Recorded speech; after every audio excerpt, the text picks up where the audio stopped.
स्वस्ति श्री गणेशाय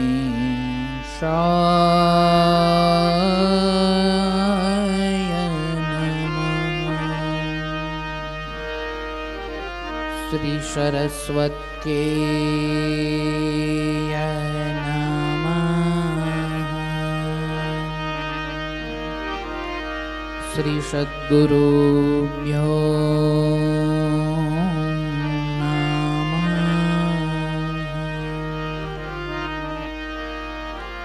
पापो हत बुद्धि नाम शिवे वार्तापि दुर्लभा दुर्लभं भारते जन्म दुर्लभं शिवपूजनम् प्रजेशं रमेशं महेशं सुरेशं दिनेशं निशीथेश्वरं वा कदाचित् न जानामि चान्यत् सदाहं शरण्ये गतिस्त्वं गतिस्त्वं त्वमेका भवानी। बोल श्री मोवेश्वर महादेव की जय। वाछरा दादानी जय। द्वारिकाधीश की जय। हरसिद्धि मात की जय। हरि ओम नमः पार्वती पतये हर हर महादेव महादेव।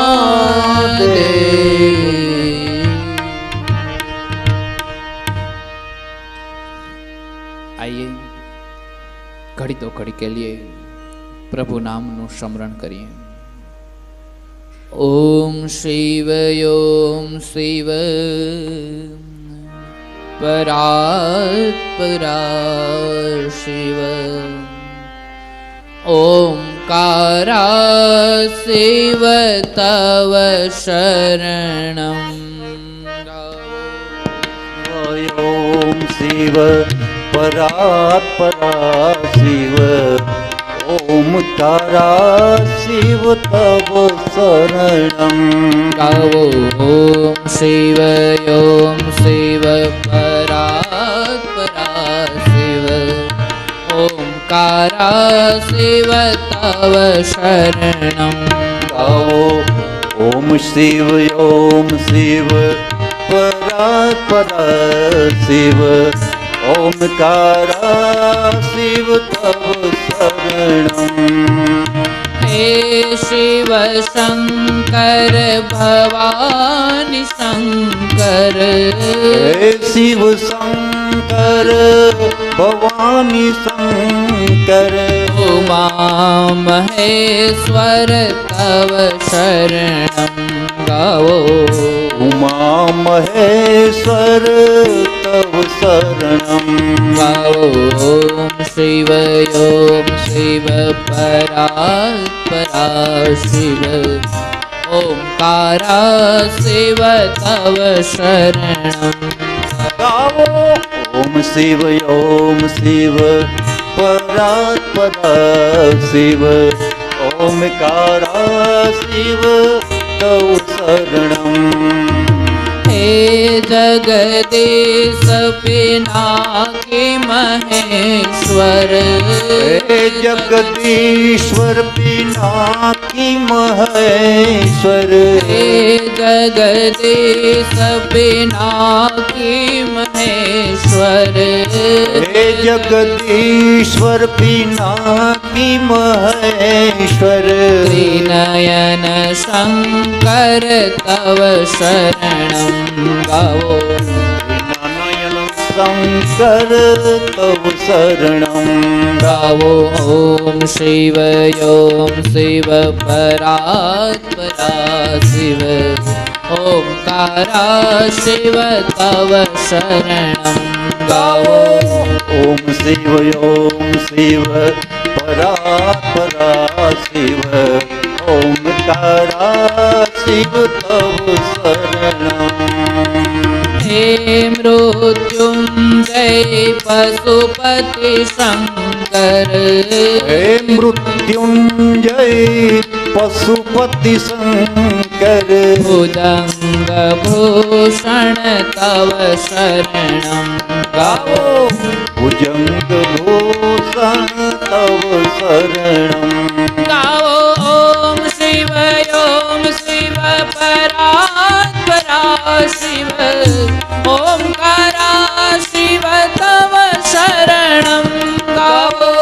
ओम शिव परात्परा शिव, ओंकारा शिव तव शरणं गावो। ओम शिव परात्परा शिव, ओंकारा शिव तव शरणं गावो। ओम शिव परात्परा शिव, ओंकारा गावो। ओंकारा शिव तव शरणं गावो। ओंकारा शिव तव शरणं गावो। ओंकारा शिव तव शरणं गावो। ओंकारा शिव तव शरणं गावो। ओंकारा शिव तव शरणं गावो। ओंकारा शिव तव शरणं। ओम यस्यांके च विभाति भूधर्षुता, नेवापगामस्तके,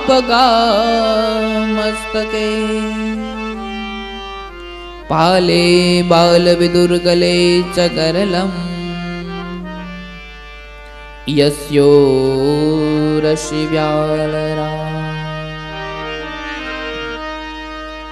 सोऽयं भूतिविभूषणः सुरवरः, सर्वाधिपः सर्वदा, सर्वगतः शिवा शशिनिभा, श्रीशङ्करा पातु माम्। न पुण्यं न पापं न सौख्यं न दुःखं, न मन्त्रो न तीर्थो न वेदो न यज्ञ, अहं भोजनं नैव भोज्यं न भोक्ता, चिदानन्दरूपः शिवोऽहं शिवोऽहम्। गुरु ब्रह्मा गुरु विष्णु गुरुदेवो महेश्वरा, गुरु साक्षात् परम ब्रह्मा तस्मै श्री गुरुवे नमः। बोलिए मोवेश्वर महादेव देव की जय। हरि ओम नमः पार्वती पतये, हर हर महादेव महादेव।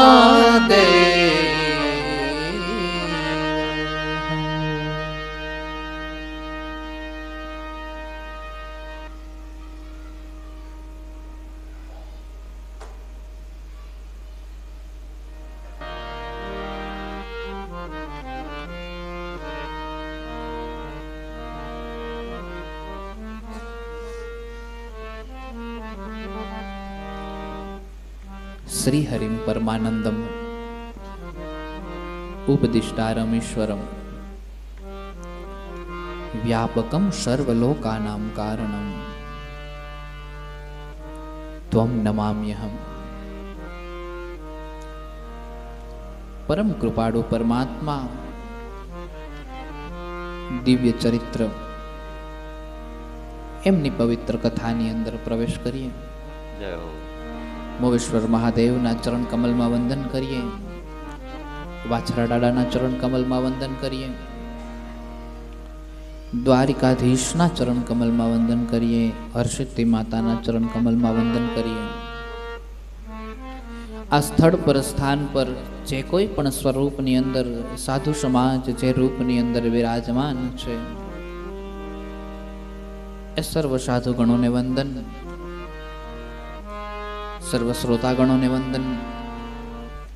વિજ્ઞાનના પ્રવાહના માધ્યમથી નિહાળતા આ કથા એ સર્વ શ્રોતાઓને વંદન. આપ સર્વને મારા જાજા કરી અને જય શ્રી કૃષ્ણ, જય સિયારામ, ઓમ નમઃ શિવાય, ઓમ નમો નારાયણ. આજની આ કથામાં પ્રવેશ કરીએ એ પહેલા આપ સર્વને અમારી આ વ્યાસપીઠ તરફથી, અમારા સાજિંદા મિત્ર તરફથી, યજમાન પરિવાર તરફથી, ચામુંડા સાઉન્ડ તરફથી આપ સર્વને એ નંદભયાની વધાય, એ નંદભયાની વધાય.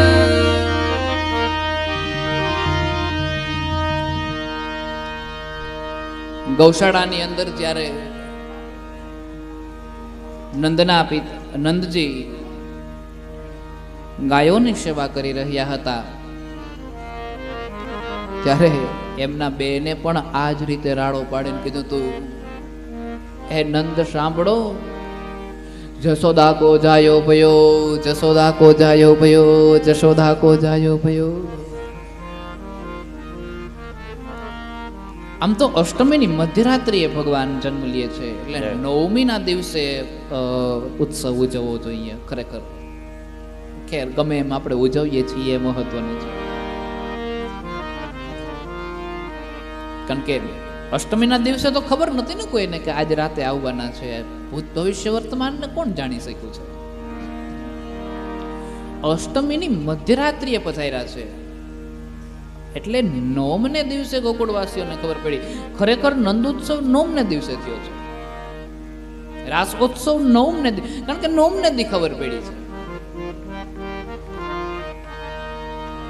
પરમાત્મા દિવ્ય લીલા છે. નંદને આંગણે બાળ સ્વરૂપની અંદર પધારે છે. જય હો.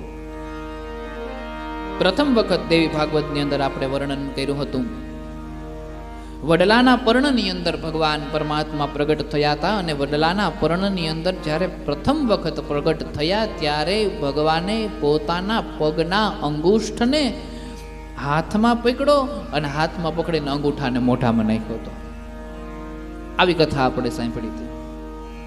અને એવું જ કાંઈક શણગારનું દર્શન આજે અમારા મહાદેવના મંદિરમાં પણ રાખેલું છે. વડલાની વડવાઈઓને બધું ગોઠવીને પછી આગળ નંદજીને બેસાડ્યા છે, જેને ઝુલાવા હોય ઝુલાવે.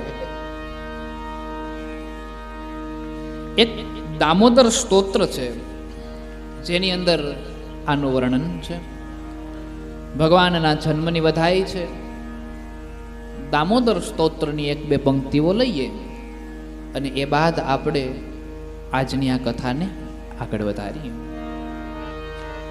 करारविन्दे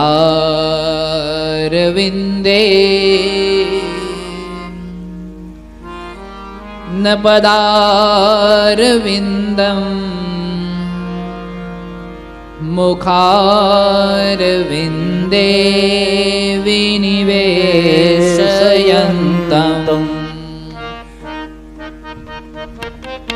करारविन्दे न પદારવિંદમ મુખારવિંદે વિનિવેશયંતમ અરવિંદે નપદારવિંદમ મુખારવિંદે વિનિવેશયંતમ વટસ્ય પત્રસ્ય પુટે શયાનમ બાલમ મુકુંદમ મનસા સ્મરામિ હરે બાલમ મુકુંદમ મનસા સ્મરામિ વટસ્ય પત્રસ્ય પુટે શયાનમ બાલમ મુકુંદમ મનસા સ્મરામિ વટસ્ય પત્રેસ્ય પૂટે શયાનમ બાલમ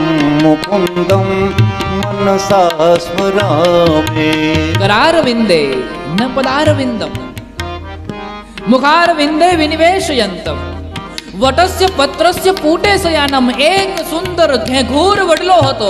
વડલાનો એક સુંદર પર્ણ હતું અને એ પર્ણની અંદર પરમાત્માએ જન્મ ધારણ કર્યો છે અને એ સમયે જન્મતાની સાથે જ ઈશ્વરે પોતાના પગના અંગુષ્ઠને મોઢામાં મૂક્યો અને મોઢામાં મૂક્યો છે અને એ સમયે જે પરમાત્માનું જે સ્વરૂપ છે એ સ્વરૂપનું વર્ણન કરવામાં આવ્યું છે.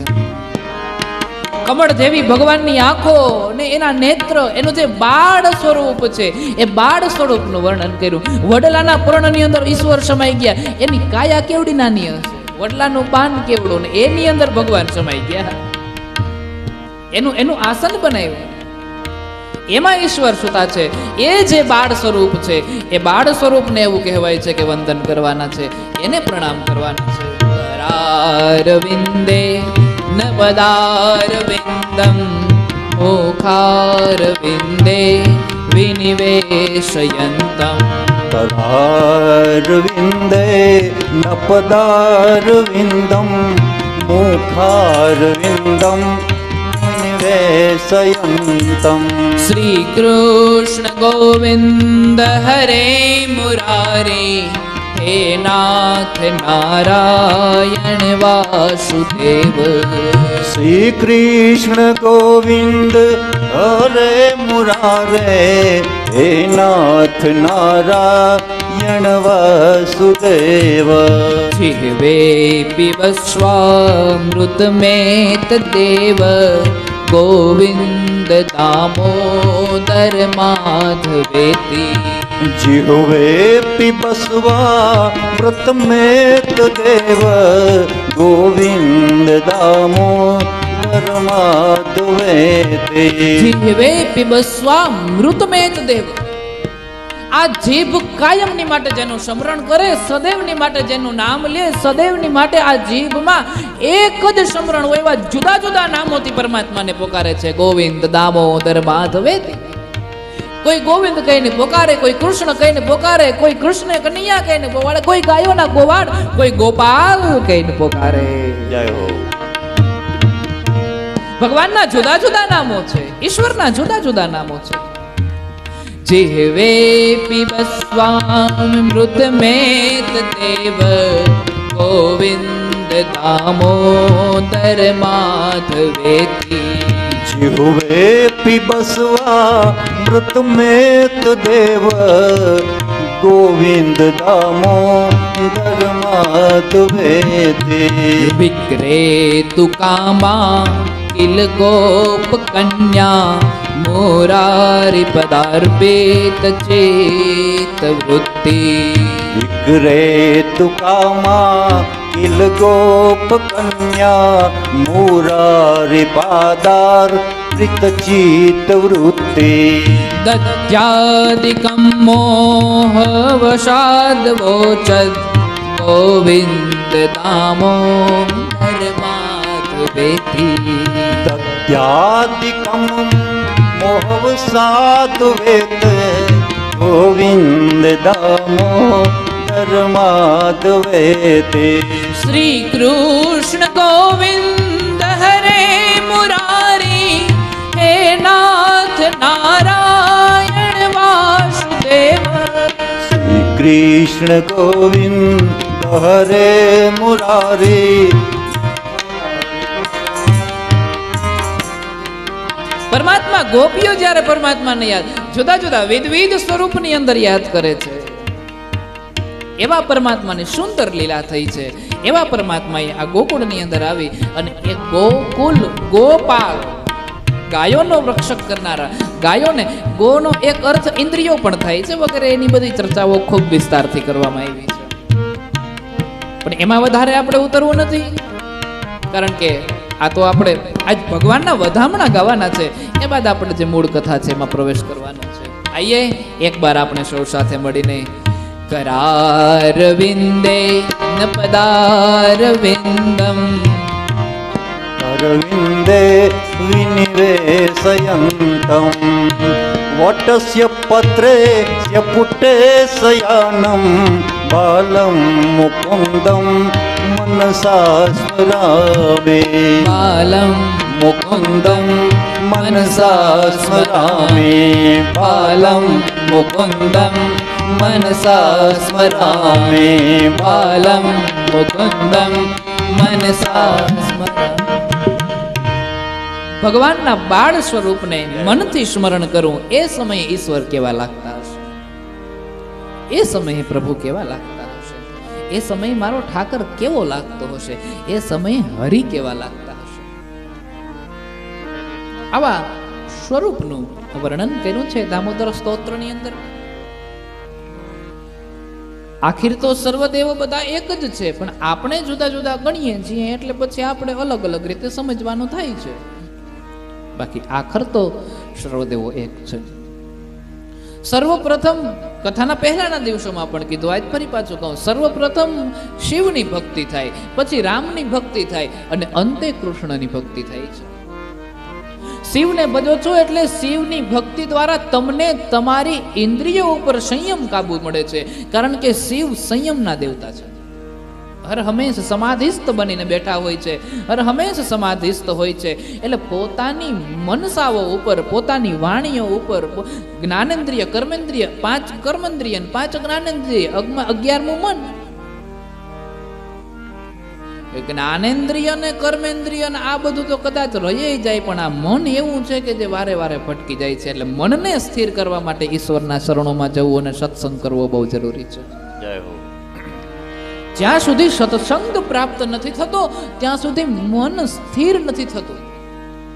મનને સ્થિર કરવા માટે ઈશ્વર સાધના જરૂરી છે, સત્સંગ જરૂરી છે, સત્યનો સંગ જરૂરી છે.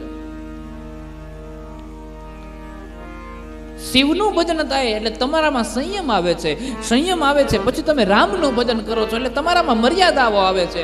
મર્યાદામાં ખબર પડે છે પત્ની કોણ, માતા કોણ, પિતા કોણ, બાળક કોણ, પુત્ર કોણ, સગાવાલામાં કાકા કાકી, મામા માસી, મોસાળ, કુટુંબ, પરિવાર, આ બધી જ જે સંબંધો છે એ કોણ છે, એની મર્યાદાઓ બંધાય છે. એટલે કોની સાથે કેવું વર્તન કરવું એ બાબતોની જાણ થાય છે. અને પછી તમે કૃષ્ણ લીલા કરો છો એટલે ગોપીઓની વચ્ચે જ્યારે કૃષ્ણ લીલા કરવા જાય છે ત્યારે એમાં લીલા નથી દેખાતી, કેવલ અને કેવલ કેન્દ્રમાં રહેલી ભક્તિ દેખાય છે.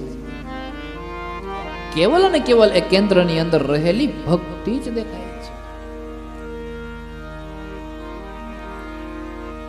એટલા માટે આ કથાને શ્રવણ કરવી જોઈએ, કારણ કે આ કથાથી આપણા કાન પવિત્ર બને છે, આપણું જીવન પવિત્ર બને છે, આપણા જીવનની જે જે વ્યવહારો છે બધા ધીરે ધીરે ધીરે ધીરે કરતા કરતા પવિત્ર થઈ જાય છે. અને એટલે કદાચ ગોપી ગીતની અંદર ગોપીઓએ કીધું હતું, તવ કથામૃતમ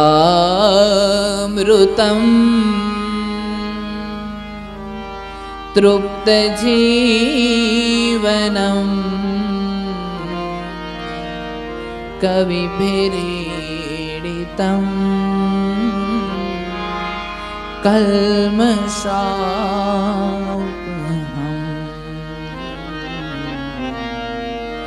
શ્રવણમંગલમ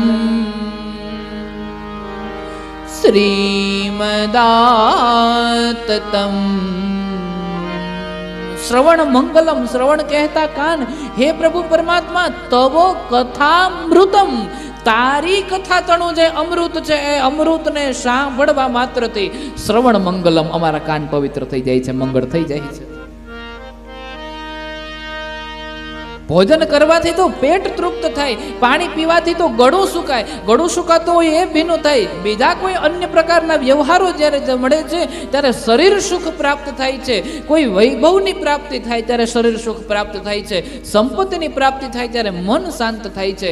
પરંતુ ભગવાન એવું કહેવાય છે કે તવ કથામૃતમ, હે પ્રભુ પરમાત્મા, હે ઈશ્વર, તમારી કથાને જ્યારે હું સાંભળું છું ત્યારની વાત કહું, તૃપ્ત જીવનમ, આ જીવન તૃપ્ત થઈ જાય છે, આ જીવતર તૃપ્ત થઈ જાય છે. એમાં કંટાળો ન આવે, એમાં થાકી ન જવાય. નહીતર આજ 65 દિવસથી આપણે આ કથાને સાંભળીએ છીએ, એકેના ચહેરામાં ક્યાંય થાક નથી દેખાતો. બોલો જય હો, જય હો. 2 મહિના માથે થઈ ગયું છે. 7 દિન ભાગવત કથા હોય ને તો થાકી જાય. હા, વેકેશન નો ગાળો હોય, મામા માસી કાકા કાકીના 4 છોકરા ઘેર આવ્યા હોય ને બાયું રેડું નાખે, હવે તો વેકેશન પૂરું થાય તો સારું. એની જગ્યાએ 2 મહિનાની માથે 7 દી થઈ ગયા છે, અને એ છતાં પણ આજે એકેયના ચહેરા ઉપર થાક નથી દેખાતો. એનું કારણ તવ કથામૃતમ તૃપ્ત જીવનમ. હે પ્રભુ પરમાત્મા, તારી કથાને જે હું સાંભળું છું, અમારું જીવન તૃપ્ત થઈ જાય છે. જય હો. જીવનમાં જીવનની જે ભૂખ હકીકતની, જીવનનો જે ખોરાક છે એ આ છે. ડોંગરેજી મહારાજ કહેતા કે જે તીર્થ સ્થળોની અંદર ફરવાના ભાવથી જાય છે ને, એ વ્યક્તિ તીર્થ સ્થળોનું અપમાન કરવા માટે જાય છે. યાત્રાના ભાવથી જવું જોઈએ, અથવા તો કોઈ ભગવત ચર્ચાના ભાવથી જવું જોઈએ. ક્યારેક દેવી ભાગવત લઈને જાઓ, ક્યારેક ભાગવત લઈને જાઓ, ક્યારેક ગીતાજી લઈને જાઓ, ક્યારેક રામકથા લઈને જાઓ, ક્યારેક શિવકથા લઈને જાઓ. તીર્થ સ્થાનો ઉપર જ્યારે જ્યારે આપણે જઈએ છીએ ત્યારે કોઈને કોઈ ભગવાનની ભગવત ચર્ચા લઈને જવું જોઈએ. એમનેમ જો જઈએ તો એ તીર્થનું અપમાન થયું ગણાય. તીર્થ સ્થળોનું આ મહત્વ છે બાબા.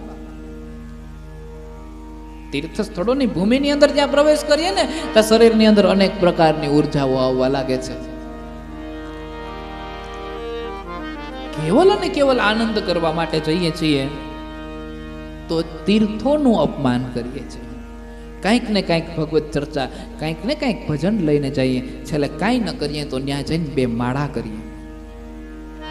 યાત્રાના ભાવથી જઈએ, ફોટોગ્રાફી ને ફરવાના ભાવથી નહીં. તીર્થ સ્થાનોનું અપમાન થાય છે. આ જીવન ડોંગરેજી મહારાજે જ્યારે કથા એવી વાંચી છે, એ કલયુગના વ્યાસ કહેવાય કદાચ, અથવા તો કલયુગના સુખદેવ કહેવાય, એમય કહી શકીએ. પરમાત્માની દિવ્ય કથા છે.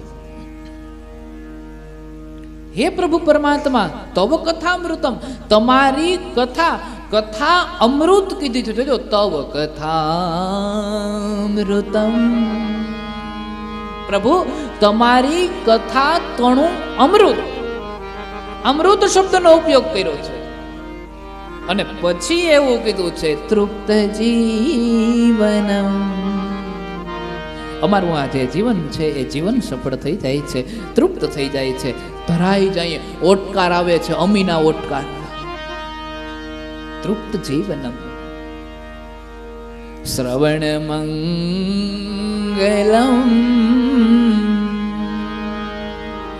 શ્રીમદાતતમ. શ્રવણ મંગલ, અમારા કાન પવિત્ર થઈ જાય છે, મંગળ થાય છે. શ્રીમદાતતમ. હે પ્રભુ પરમાત્મા, આ કથા તણ અમૃતના શબ્દ જ્યારે અમારા કાનમાં પડે છે ત્યારે અમારા કાન મંગલ થઈ જાય છે. ભગવાનની કથા જ એવી છે બાપા, ભગવાનની વાતો જ એવી છે, ભગવાનની ચર્ચા જ એવી છે.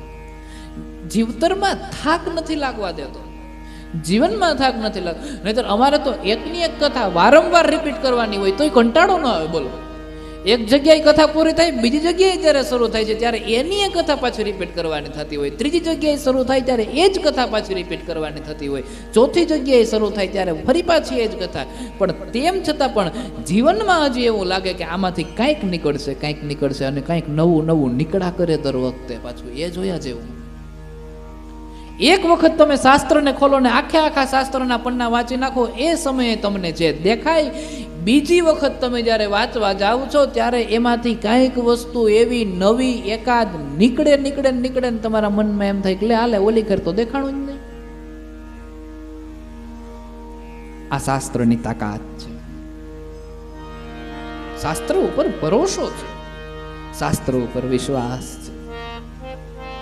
અને એટલે આ શાસ્ત્ર છે એને આધારે ચાલીએ છીએ ત્યારે આપણું જીવન સફળ થઈ જાય છે.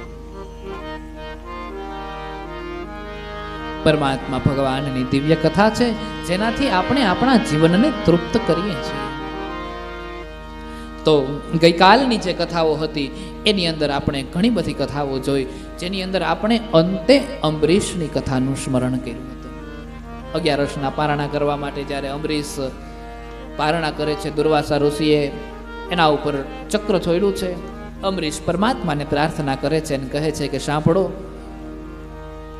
જો હું ખોટો હોય, જો મેં નિયમનો ભંગ કર્યો હોય તો મને સજા કરો, વગેરે બધી ચર્ચાઓ આપણે ગઈકાલે કરી.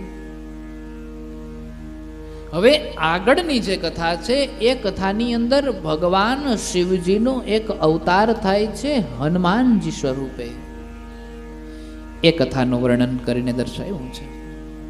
આઈએ આપણે આ હનુમાનજીના રૂપની જે કથા છે એ રૂપની અવતરિત ઈશ્વર આ ધરતી ઉપર કઈ રીતે થયા, શિવ સ્વરૂપ હનુમાનજી એક રુદ્ર સ્વરૂપે, એનું વર્ણન સાંભળીએ. અંજલિ ના જાયા હનુમાન સમરું બજરંગી. અંજલિ ના જાયા હનુમાન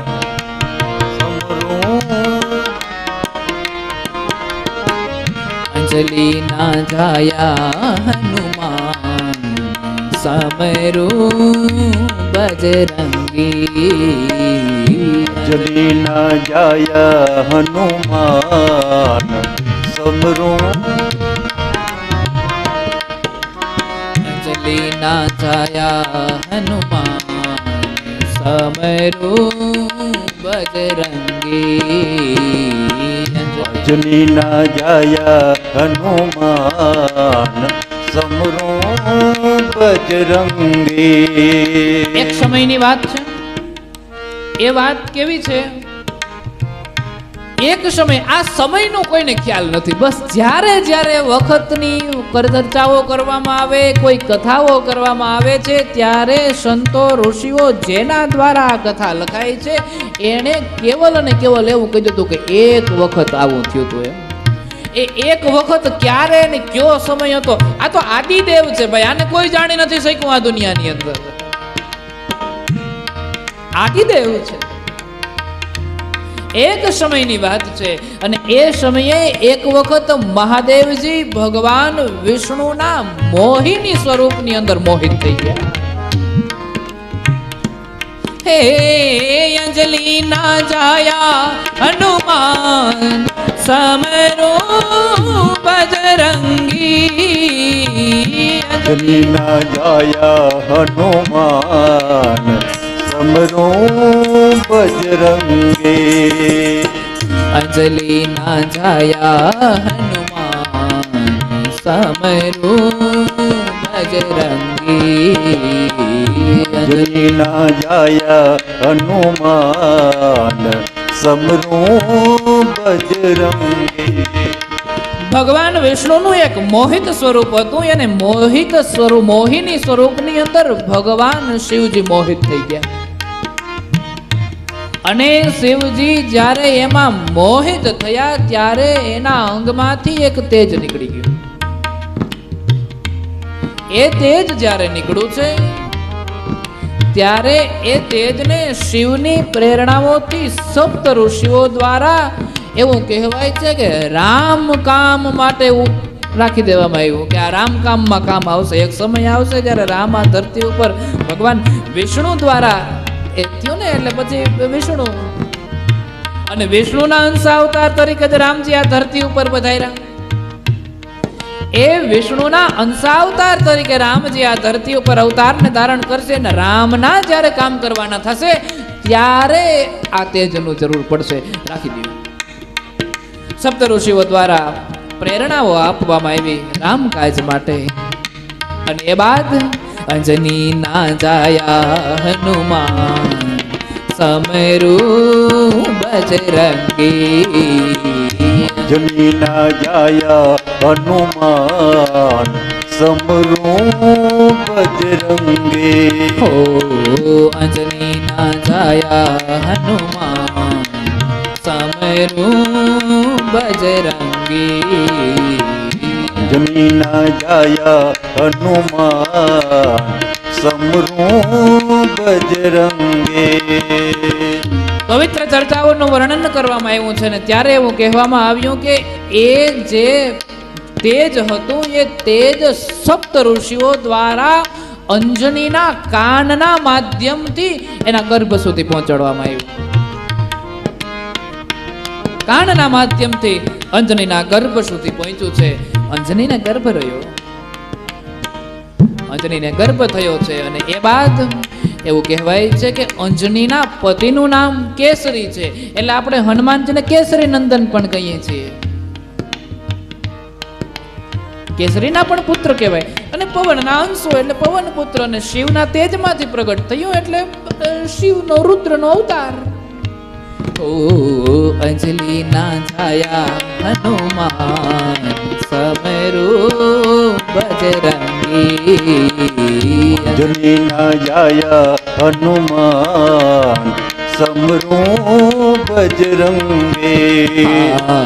અંજલિ ના છાયા હનુમાન સમરૂ બજરંગી.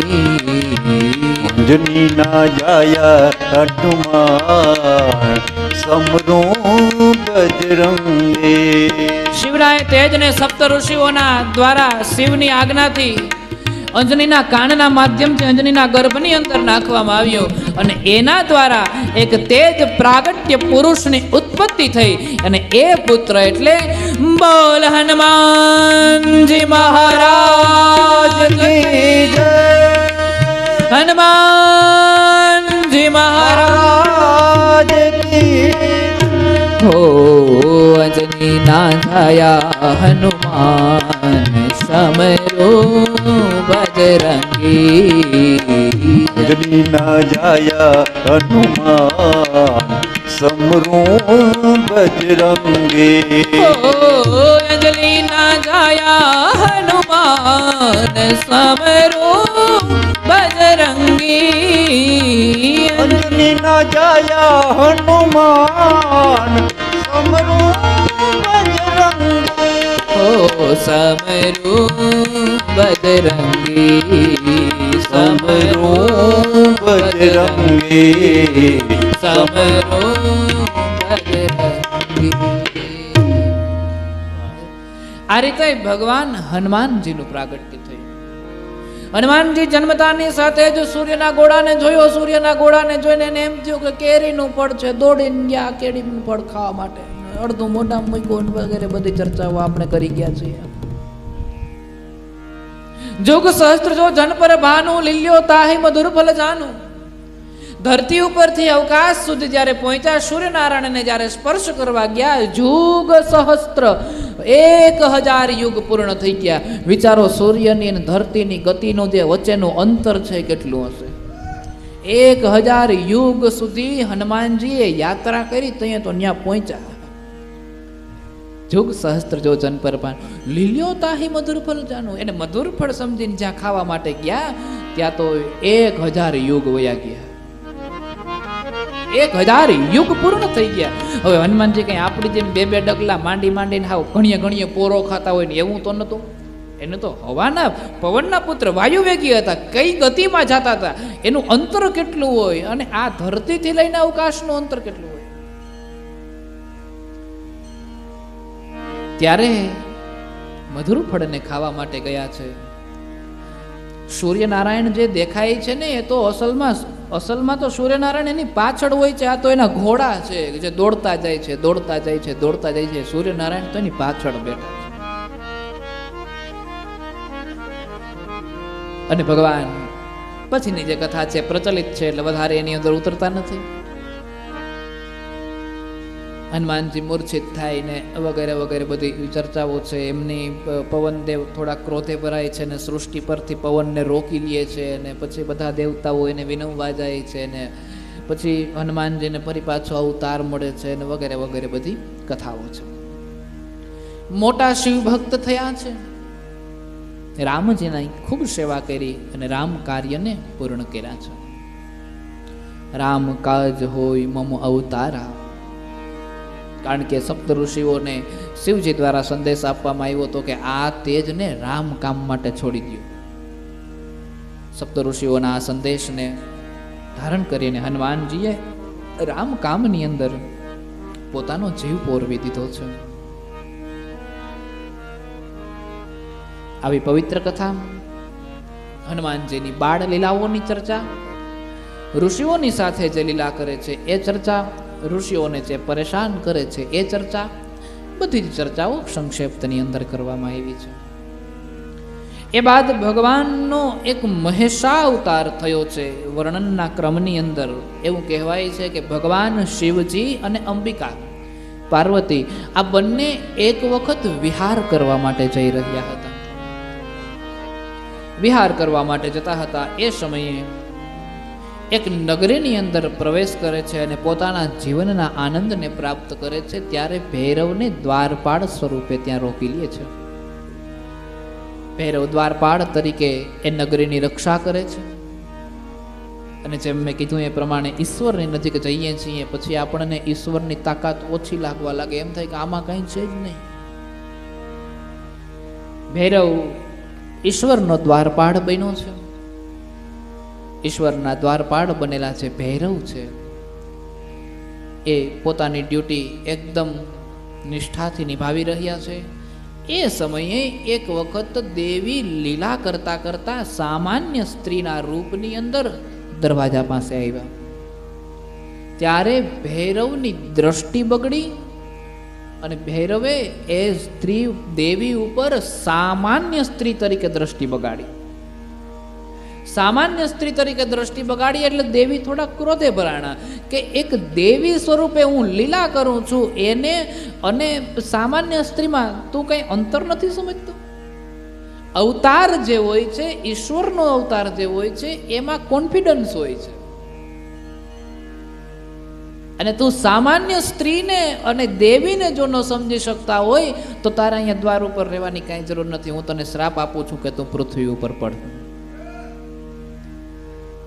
અને પછી શિવજી આવે છે ત્યાં સુધીમાં તો શ્રાપ અપાઈ ગયો હોય છે. આગળ બને છે એવું કે શિવજી આવે છે એ પછી ભૈરવને સાંત્વના આપે છે અને કીધું છે કે પૃથ્વી ઉપર વેતાલના રૂપની અંદર તું ધારણ કરજે અવતારને, પછી તારો ઉદ્ધાર થશે વગેરે એવી ચર્ચાઓ કરી છે. એ વાત શિવજી એક વૃષભેશ્વરા અવતારનું વર્ણન થયું છે. જે કથા છે એ સમુદ્ર મંથન સાથે જોડાયેલી છે. સમુદ્ર મંથન જ્યારે થાય છે ત્યારે દેવતાઓની રક્ષા કરવા માટે ભગવાન એક વૃષભેશ્વરા અવતારનું વર્ણન કરે છે અને વિષ્ણુ દ્વારા ભગવાન વૃષભેશ્વરા અવતારનું સ્તવન થાય છે. એ કથાને વર્ણવી છે. એક કથા અહીંયા પીપલાદની દર્શાવી છે. એ કથા તો બહુ સુંદર કથા છે. નંદીશ્વર આ કથાનું વર્ણન કરતા કરતા કહે છે, એકદા નિર્જરા સર્વે વાસવાધ્યા મુનીશ્વરા રુદ્રાસુર સહાયેશ્ચ દૈત્યેરાસન પરાજિતા. દેવતાઓ ઉપર દૈત્યોએ બહુ મોટા આક્રમણો કર્યા અને એમાં વૃત્રાસુર નામનો એક દૈત્ય અને વૃત્રાસુર નામના એ દૈત્યને મારવા માટે થઈ દેવતાઓ દધીચી ઋષિ પાસે ગયા અને દધીચી ઋષિ પાસે હાડકા માંગ્યા. દધીચી ઋષિ પાસે હાડ પિંજરો માંગ્યા છે. આ દધીચી ઋષિ જે છે ને એ શિવના બહુ મહાન ભક્ત છે. દધીચી ઋષિ સતીનો જ્યારે અવતાર થાય છે ત્યારે સતીની સમક્ષ પણ શિવ ભક્તિ પ્રગટ કરે છે અને દક્ષને પણ શિવ ભક્તિ વિશે ખૂબ મહિમા આપે છે. દધીચી ઋષિ સતતની માટે, કાયમની માટે યજ્ઞ, ધર્મના કામો, શિવની ભક્તિ, શિવનું ભજન કાયમની માટે કર્યા કરે છે. મહાન શિવ ભક્ત છે. દધીચી ઋષિ પાસે દેવતાઓ હાડકા માંગવા આવ્યા છે. એ સમયે દેવતાઓને દધીચીએ હાડકા આપી દીધા છે, કારણ કે વૃત્રાસુરને મારવો છે. હવે એને કંઈક એવું વરદાન હશે. હવે જે હોય એની ઊંડી કથાની અંદર આપણે પ્રવેશ નથી કરવો. પરંતુ એ દધીચી ઋષિના હાડકા લઈ અને એ હાડકાઓ છે એ દેવતાઓ માટે બ્રહ્માસ્ત્ર બની ગયા. બ્રહ્માસ્ત્ર બનેલા જે હાડકાઓ છે એનાથી વૃત્રાસુરને મારી નાખે છે. દેવતાઓ વિજય થાય છે, બહુ આનંદિત થાય છે અને દેવલોકની અંદર ઉત્સવ થાય છે. પરંતુ દધીચી ઋષિના જે ધર્મપત્ની છે એ પત્નીને જીવન જીવવું નહોતું ગમતું. એ પત્નીના મનની અંદર એમ હતું કે મારે મૃત્યુ પામી જવું છે, આત્મહત્યા કરી લેવી છે. અને આ જગતમાં આત્મહત્યાથી મોટું પાપ દુનિયામાં બીજું એ કંઈ નથી. આપણે સૌ જાણીએ છીએ કે ગીતામાં પરમાત્માએ કીધું છે કે શરીર નાશવંત છે ને આત્મા અમર છે. આજે આ છેડો છોડીને બીજાને ખોખામાં જાહે, ને બીજાને છોડીને ત્રીજામાં જાહે, ને ત્રીજાને છોડીને ચોથામાં જાહે. આ ઘર મૂકીને બીજા ઘરમાં જાય એટલે આત્મા અમર છે. એનો અર્થ આત્મા આપણી નથી, આ શરીરની આત્મા નથી. અને જો આ શરીરની આત્મા ના હોય તો જે વસ્તુ આપણી નથી એ વસ્તુનો નાશ કરવાનો અધિકાર આપણો હોય. આત્મા જ આપણી નથી તો આત્મહત્યા કરવાનો અધિકાર આપણો હોય. એટલે જે વસ્તુ બીજાની છે એ વસ્તુને નાશ કરવાનો કોઈ અધિકાર આપણો નથી. આત્મહત્યાથી મોટું પાપ આ જગતમાં બીજું એ કંઈ નથી. અને ત્યારે એવું કહેવાય છે કે એ દધીચી ઋષિ જે છે એના ધર્મપત્ની અને એના ધર્મપત્નીએ એક વખત એમ કહેવાય છે કે આત્મહત્યા કરવાનો પ્રયત્ન કર્યો. એને જીવન નથી જીવવું, એને મુક્તિ પ્રદાન કરી લેવી છે, એને મુક્ત થઈ જવું છે. આત્મહત્યા કરવાનો પ્રયત્ન જ્યાં દધીચી ઋષિ કરે છે દધીચી ઋષિના પત્ની કરે છે એ સમયે એવું કહેવાય છે કે એના ગર્ભની અંદર એક બાળક છે. હવે દધીચી બહુ મોટા મહાન શિવ ભક્ત છે એટલે દધીચીના પત્નીના ગર્ભમાં જે બાળક હોય એ કોઈ સામાન્ય તો હોય નહીં, એ પણ મહાન શિવ ભક્ત હોય. અને ત્યારે એમ કહેવાય છે કે દધીચી ઋષિના પત્ની જ્યારે આત્મહત્યા કરવા માટે જાય છે ત્યારે દધીચી ઋષિના પત્નીએ એવું કહેવાય છે કે શિવને પ્રાર્થના કરી છે. એટલે કે એની ગર્ભની અંદર રહેલું જે બાળક છે એ બાળકને પ્રાર્થના કરી છે. બાળકને પ્રાર્થના કરી છે અને તમે એવું કીધું છે કે તમે તો શિવાંશ છો, તમારે કઈ રીતે જીવવું એની તમે આયોજન પહેલાથી કરી જ લીધું હોય તો મને મરવા દો. તમે તો શિવના અંશ છો, તમારે કેમ જીવવું એની તમને ખબર જ છે, એ તમે જાણો છો. અને એટલા માટે મને તમે હેરાન કરોમાં, કારણ કે તમે મારા ગર્ભની અંદર છો એટલે હું આત્મહત્યા નથી કરી શકતી, કારણ કે મારા લીધે તમારે કેમ જીવવું એની તમને ખબર છે. અને એટલા માટે દધીચીના પત્નીના ગર્ભમાંથી જે શિવ અંશ સ્વરૂપે બાળક ઉત્પન્ન થાય છે એ દધીચીના પત્ની એને પીપળાના વૃક્ષની નીચે મૂકી દે છે, એટલે એનું નામ પીપલાદ પડે છે. એ બાળક ધીમે ધીમે મોટો થવા લાગ્યો, મહાન શિવ ભક્ત બન્યો, બહુ મોટી શિવ ભક્તિ કરે છે, ખૂબ મોટી શિવ ભક્તિ કરે છે, ખૂબ મોટી શિવ ભક્તિ કરે છે. અને શિવજીને એટલા પ્રસન્ન કરે છે કે ગ્રહોમાં એક ગ્રહ છે કે જેનાથી દેવતાઓ ડરે, દેવતાઓ બીવે. એની દશા જેવી આપણી ઉપર પડે ને, આપણી 7.5 વર્ષની ધનત પનત નીકળી જાય. એક ગ્રહ છે શનિ.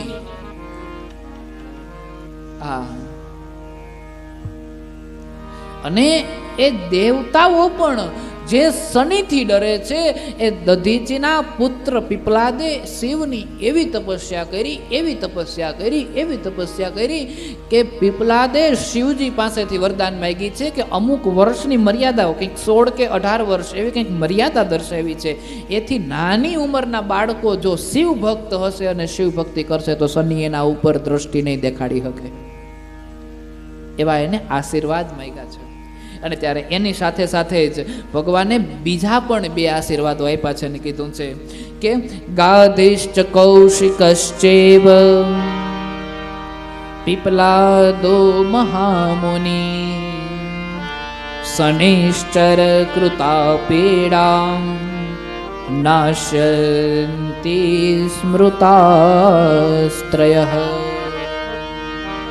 આ જગતની અંદર જે વ્યક્તિ સતતની માટે 3 ઋષિઓના નામ લેશે એ વ્યક્તિ ઉપર શનિની પીડા ક્યારેય અસર નહીં કરે, અથવા તો શનિ ક્યારે એના ઉપર કુદ્રષ્ટિ નહીં કરે.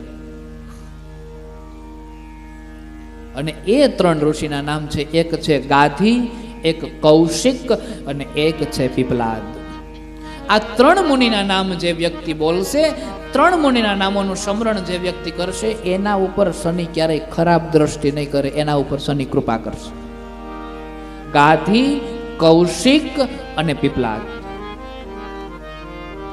આ 3 જેના ઉપર શનિની સાડાસાતી ચાલતી હોય ને, શનિના અમુક ચરણો આવે, અમુક પાયાઓમાં આવે, લોઢાના પાયે આવે, ચાંદીના પાયે આવે, સોનાના પાયે આવે.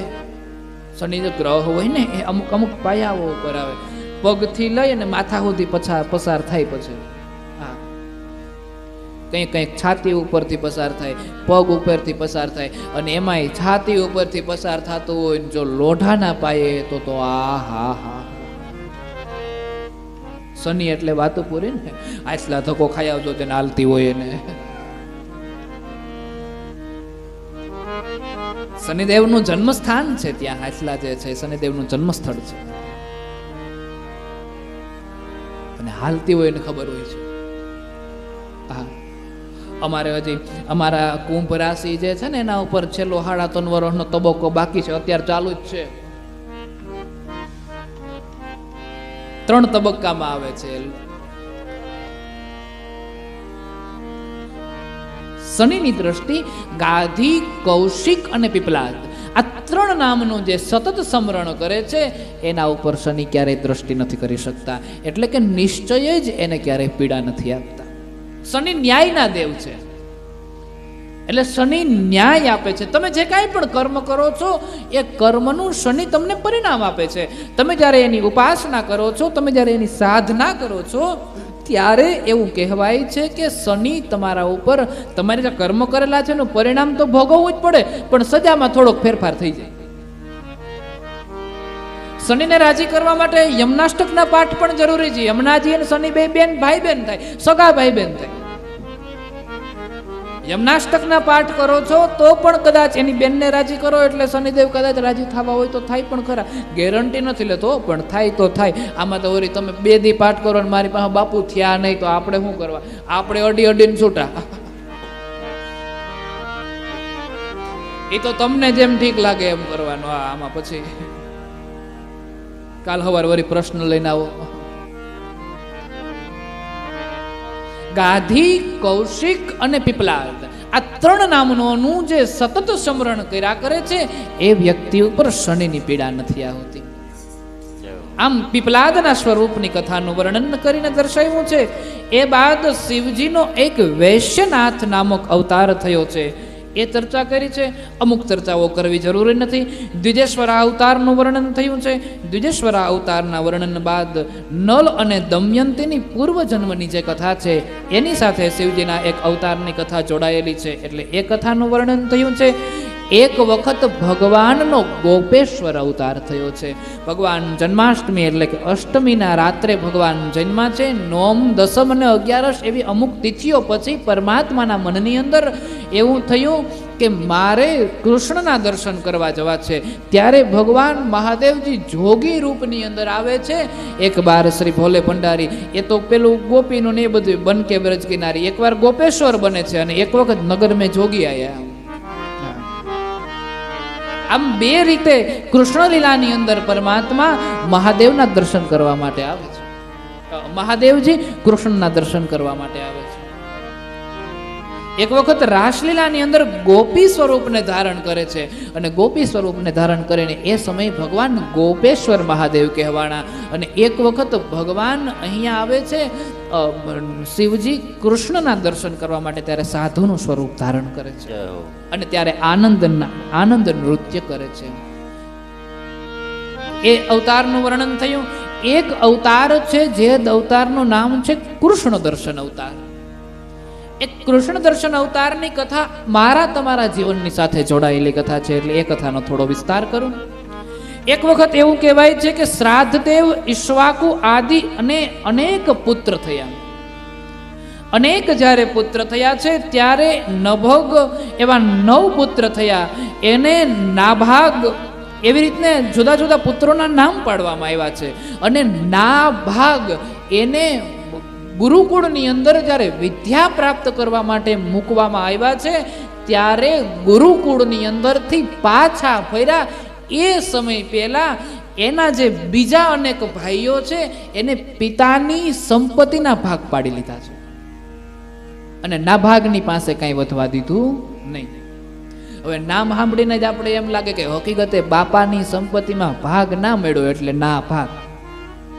આ નામ સાંભળીને જ આપણને એવું લાગે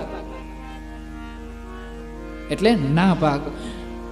એ જૂના જમાનામાં અત્યારે જ આમાંથી જ ઘણા માણસો એવા બેઠા હશે કે જેને એના પિતાની સંપત્તિમાં ભાગ આપ્યા વગર એમના ભાઈઓએ કહી દીધું કે તારા ભાગમાં બાપા.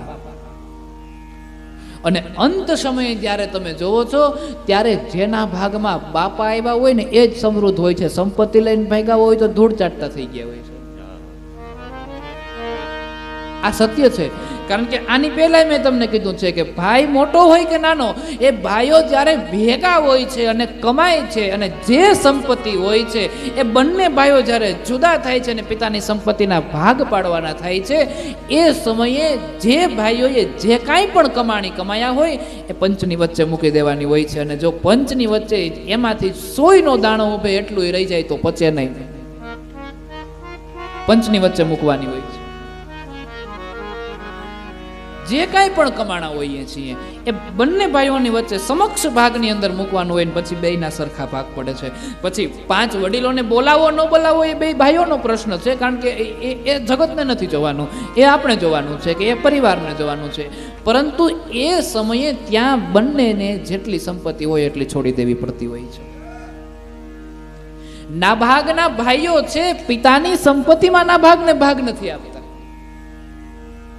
અને નાભાગને કહી દે છે. નાભાગ જ્યારે ગુરુકુળમાંથી ભણીને પાછો આવે છે ને ત્યારે એના ભાઈઓ પાસે જાય છે કે હવે મારામાં શિક્ષણ પૂરું થયું, મને વિદ્યા પ્રાપ્ત થઈ છે, હવે તમે મને કંઈક આપો. અને ત્યારે નાભાગને એના ભાઈઓએ એવું કીધું કે અમે જ્યારે પિતાની સંપત્તિનો ભાગ પાડ્યો ને ત્યારે તું ગુરુકુળમાં હતો, તારું યાદ અમને આવી નહીં કે તું છે એવું અમને યાદ ન આવ્યું. અને એટલા માટે તારા ભાગની સંપત્તિ છે નહીં, તારા ભાગમાં બાપા. એને હાથે રોટલા દે અને તું તારા બાપા જેમ કરવું એમ કરો, અમે અમારા રાજ્યમાં સુખી છીએ. આમ બધા ભાઈઓએ કહી દીધું. હવે નાભાગ ગયો એના બાપા પાસે અને બાપા પાસે જઈને પિતાજીને એવું કહેવા લાગ્યો કે પિતાજી, ભાઈઓએ તો તમારી સંપત્તિનો ભાગ પાડી લીધો છે અને પછી અમને કાઢીને એમ કહી દીધું કે તારા ભાગમાં બાપા આવે, તારે જે કરવું એ કર, મારે શું કરવાનું? ત્યારે પિતા બહુ જ્ઞાની હતા એટલે જ્ઞાની પિતાએ એના પુત્રને એવું કીધું છે કે દીકરા, એ સંપત્તિમાં આશા ન કર, હું તને એક મંત્ર આપું છું. જો સામે બ્રાહ્મણો અનેક સમયથી યજ્ઞ કરે છે અને સ્વર્ગમાં જવાનો પ્રયત્ન કરે છે, પણ અમુક શ્લોકોમાં ક્યાંક ભૂલ કરી જાય છે, એના હિસાબે સ્વર્ગમાં જઈ શકતા નથી. હું તને મંત્ર આપું, એ મંત્રને બોલજે અને બ્રાહ્મણો સ્વર્ગમાં જશે, વધેલું ધન તને આપશે. પિતાએ જ્ઞાન આપ્યા છે, સંસ્કાર આપ્યા છે અને પિતાની સાચી મૂડી આ છે, સાચી સંપત્તિ આ છે સંસ્કાર. માતા પિતાની સંપત્તિ હકીકતે સંસ્કાર છે, પણ આપણે ઓલી એમાં ચોટીએ છીએ. હકીકતે સંસ્કાર છે.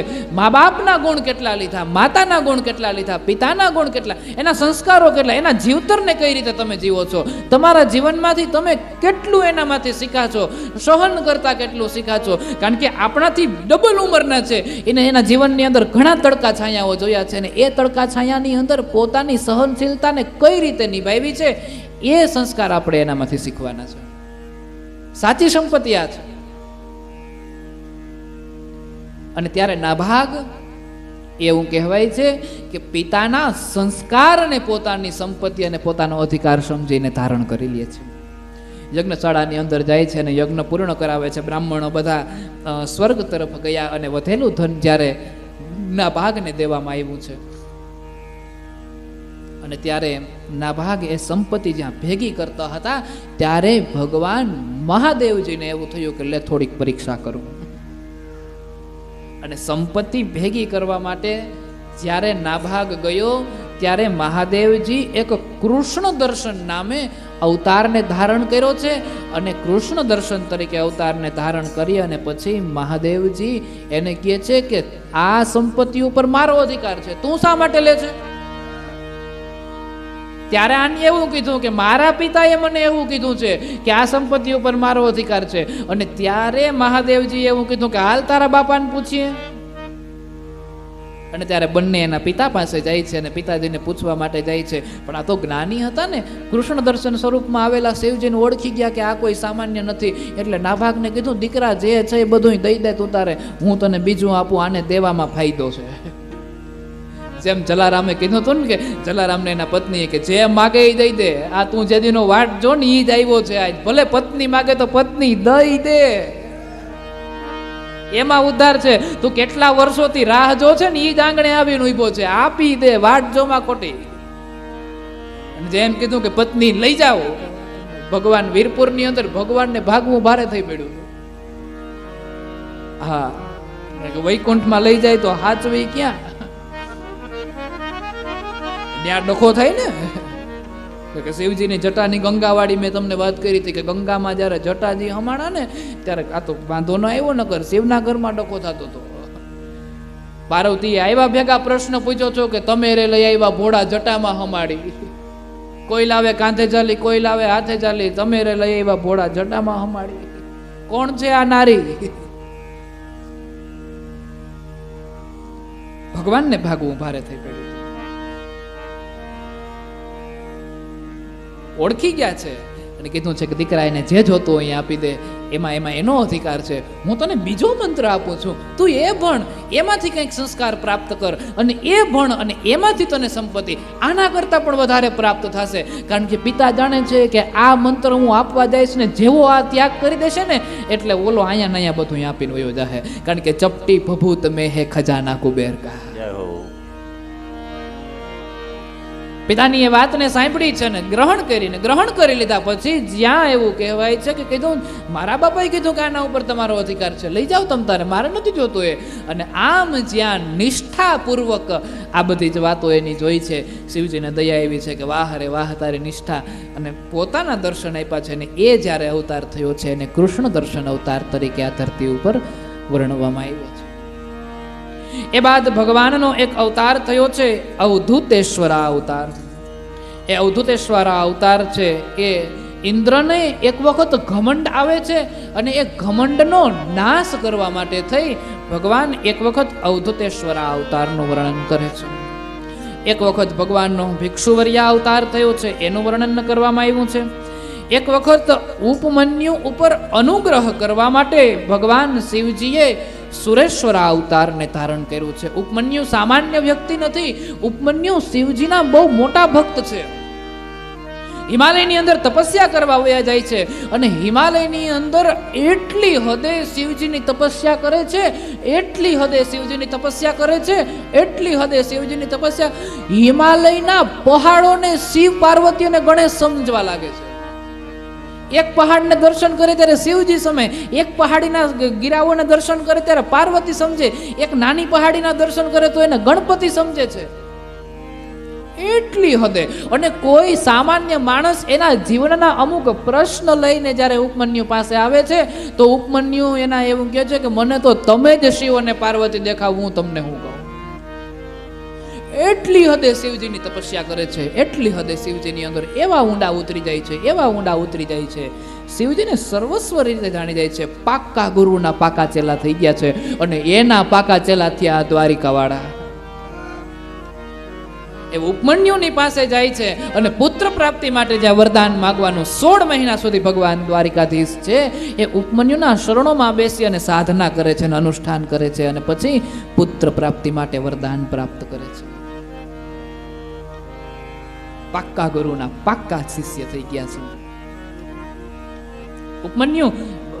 હરેક શિખરોમાં શિવને જોવે છે, હરેક શિખરોમાં પાર્વતીને જોવે છે, હરેક શિખરોમાં ગણપતિને જોવે છે, વંદન કરે છે. એક માણસમાં શિવ જેમ તુલસીદાસજી સમજતા હતા કે મારી માટે તો કાશીનો હરેક વ્યક્તિ શિવ છે ને હરેક સ્ત્રી શિવા છે, પાર્વતી છે અને હરેક બાળક ગણપતિનું સ્વરૂપ છે. એમ ઉપમન્યુ એની પાસે કોઈ જીવનના પ્રશ્ન લઈને આવે તો પણ એના ચરણોમાં નમન કરીને એમ કે તમે જ મારી માટે શિવ ને શિવા છો, હું તમને હું ઉકેલ આપતો હતો. એવા ઉપમન્યુ માટે ભગવાન એક વખત સુરેશ્વર અવતારનું ધારણ કરે છે. એ બાદ પાર્વતીના મનોભાવને જાણવા માટે થઈ પરમાત્મા એક વખત બ્રહ્મચારી અવતારને ધારણ કરે છે. એની ચર્ચા કરવામાં આવી છે. ભગવાન શિવજીનો એક વખત સુનર્તક અવતાર થયો છે, નૃત્ય કરે છે. જે કથાને આપણે સંક્ષેપ્તની અંદર જોઈ હતી કે શિવજીનું માગું લઈને જ્યારે હિમાલયમાં જાય છે ત્યારે નૃત્યકારી કે ભગવાન મહાદેવનો એક અવતાર થાય છે, સુનર્તક અવતાર એને કહેવામાં આવ્યો છે. એ બાદ એવું કહેવાય છે કે પરમાત્મા શિવનો દ્વિજા અવતાર થયો છે. એક વખત ભગવાન મહાદેવજી અસ્વસ્થામા તરીકે અવતારને આ પૃથ્વી ઉપર ધારણ કરે છે અને એટલા માટે અસ્વસ્થામા કાયમની માટે અમર છે. શરીર એને ખોટા કામ કર્યા છે એટલે એને શ્રાપો અમુક વસ્તુ ભોગવવી પડી, એ બધી વસ્તુઓ જુદી છે. પરંતુ કારણ કે એ સમયે જ્યારે પાંડવો છે એ યુદ્ધ જીતી જાય છે અને પછી કક્ષની અંદર જ્યારે બધા પાંડવો સૂતા હોય છે ને દુર્યોધન એવું કહે છે કે પાંડવોના માથા કાપીને લઈ આવી તો મને એવું માનવામાં આવે કે હું જીતો છું, તો દુર્યોધન કે મારું મૃત્યુ થાય. અને એ સમયે પાંડવો પૂજા કરવા માટે જાય છે. દ્રૌપદીના પગ લથડે છે કે આજ કંઈક નવીન થવાનું છે અને પાંડવોના કક્ષની અંદર પાંડવોના પુત્ર સૂતા છે એટલે પાંડવો સમજી અને બધાના માથા કાપીને અસ્વસ્થામાં લઈ જાય છે. દીકરાના માથા કાપી નાખ્યા છે તેમ છતાં પણ દ્રૌપદી પાંડવોને એવું કહે છે કે ગુરુનો દીકરો છે એને માફ કરી દો, એ બ્રાહ્મણ છે. અને અહીંયા દ્રૌપદીનું વસ્ત્ર હરણ થયું છે, અહીંયા દીકરાના માથા. દુઃખ ક્યું વધારે? આ દ્રૌપદીમાંથી સમજી લેવાની છે, શીખવાનું છે. વસ્ત્ર હરણ થયું છે એ સમયે દ્રૌપદી એવું કીધું કે આના બધાયના હાથ પગ કાપી નાખો, આ એકય ના જોઈએ. કારણ કે ભવિષ્યમાં જો કદાચ આવી સ્ત્રીઓ ઉપર અત્યાચાર થશે ને આવા દુષ્ટ ઉભા હશે તો એ દેશની હાલત શું થશે? અને એક સમય અસ્વસ્થામાં એના પેટના દીકરાને મારી નાખે છે ત્યારે દ્રૌપદી એવું કહે છે કે એને માફ કરી દો, એને મરાય નહીં, ગુરુનો દીકરો છે, બ્રાહ્મણ છે, બ્રહ્મ હત્યા લાગશે, એને મારતા નહીં. દ્રૌપદીમાં સમજ છે કે કોને સજા આપવી ને કોને નહીં. દુર્યોધનને સજા આપવા જેવી હતી કારણ કે દુર્યોધન દુષ્ટ હતો અને આ ગુરુનો દીકરો છે. ગુરુના દીકરાને ક્યારેય સજા ન કરાય. પછી એની શિખા કાપી લેવામાં આવે છે અને પછી ભગવાન શ્રી કૃષ્ણ દ્વારા શ્રાપ આપવામાં આવે છે કે તને તારા અમરત્વ ઉપર અભિમાન છે ને, જા એ જ અમરત્વ તારી માટે શાપ થઈ જશે અને સમયના અંત સુધી તમે ભટકતા રહેશો. ગિરનારમાં આજે કદાચ એક પૂનમના દિવસે ભવનાથ મહાદેવની પૂજા કરવા માટે અસ્વસ્થામાં આવે છે એવું કહેવાય છે. એ શિખાઓની અંદર ફરે છે, રખડે છે. અવધૂતને ધારણ કર્યું છે, એના સ્વરૂપને કોઈ જોઈ નથી શકતું. શરીરમાંથી એકદમ દુર્ગંધ આવે છે અને લોહીની ધારાઓ નીકળ્યા કરે છે. એવા એક અસ્વસ્થામાં અવતારનું વર્ણન કરવામાં આવ્યું છે. એ બાદ વ્યાસજી પાંડવોને સાંત્વના દેવા માટે અર્જુનને ઇન્દ્રકીલ પર્વત ઉપર તપસ્યા કરવા માટે મોકલે છે. ઇન્દ્રકીલ પર્વત ઉપર અર્જુન તપસ્યા કરે છે અને એ સમયે શિવજીની પૂજા કરવા માટે ઇન્દ્રદેવ જ્યારે આવે છે અને અર્જુનને સંદેશ આપે છે કે શિવજીની પૂજા કરો, અને ત્યારે એક કિરાટના રૂપની અંદર ભગવાન મહાદેવજી અર્જુનની સમક્ષ પ્રગટ થાય છે. અર્જુન તપસ્યા કરતા હોય છે અને ત્યારે શિવ એમના ગણો સાથે એક જંગલી જે માણસો હોય છે એના રૂપની અંદર આવે છે અને કિરાટના રૂપની અંદર મહાદેવે અવતારને ધારણ કર્યો છે અને એક શિકાર માટે અર્જુન બાણ છોડે છે. એ સમયે શિવજી દ્વારા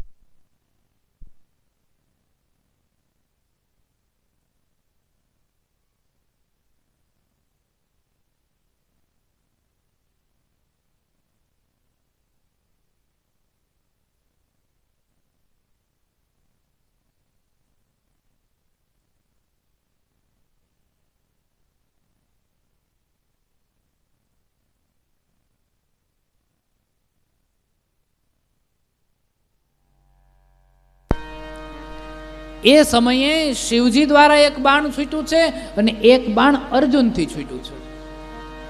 અર્જુનથી જ્યારે બાણ છૂટ્યું છે ત્યારે એવું કહેવાય છે કે એ બાણને લેવા માટે થઈ અર્જુન જાય છે ને હાથમાં બાણ લે છે ત્યારે શિવના ગણો જે છે એ અર્જુનને એ કેમ કહે છે કે આ બાણ અમારા માલિકનું છે,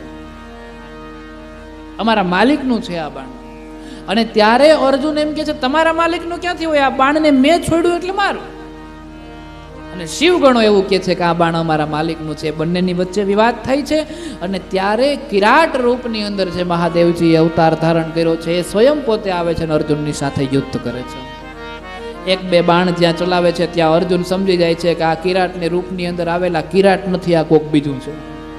કારણ કે જ્યારે અર્જુન તપસ્યા કરવા માટે જતા હતા ને ત્યારે દ્રૌપદી એવું કીધું હતું કે અર્જુન ધ્યાન રાખજો, હે પાંડુપુત્ર ધ્યાન રાખજો, મહાદેવજી ઘડીકમાં પ્રસન્ન થઈ જાય છે તો થઈ જાય છે, પણ જો મહાદેવ પરીક્ષા લેવા માટે ઉતરી જાય છે તો સામાન્યમાં સામાન્ય માણસ તો શું, મોટામાં મોટા યોગીની તાકાત નથી કે એની પરીક્ષામાંથી પાસ થઈ શકે. એ મહાદેવ છે. મહાદેવ જો પરીક્ષા લેવા માટે ઉતરી જાય છે તો સામાન્ય માણસ આ પરીક્ષાને પાસ નથી કરી શકતા. એટલા માટે થઈને તમે ધ્યાન રાખજો. અને ત્યારે એ કિરાતના રૂપની અંદર આવેલા જે મહાદેવજી છે એ મહાદેવને જાણી ગયા છે. અર્જુન ત્યાં એવું કહેવાય છે કે બાણ ચલાવવા જાય છે તે સીધો એના ચરણોમાં પડી જાય છે કે ભગવાન માફ કરી દે, ભૂલ થઈ ગઈ. અને એ સમયે મહાદેવજી પ્રસન્ન થાય છે. એ અવતારને એક કિરાત અવતાર તરીકે જાણ્યો છે. ભગવાન મહાદેવનો એક મૂક નામક અવતાર થયો છે, ભીલ સ્વરૂપે એક અવતાર થયો છે. અને એ બાદ ભગવાન શિવજીનો એક બીજો જે સુંદર અવતાર થયો છે એની ચર્ચા કરવામાં આવી છે. અને હવે આ કથાને ભગવાન વેદવ્યાસજી 12 જ્યોતિર્લિંગ તરફ દોરી જાય છે.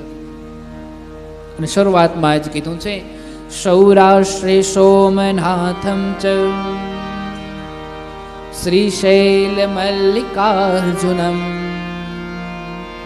ઉજ્જૈન્યામ મહાકાલ ઓમકાર મમલેશ્વર કેદારો હિમભત્પૃષ્ઠે ડાકિન્યામ ભીમશંકર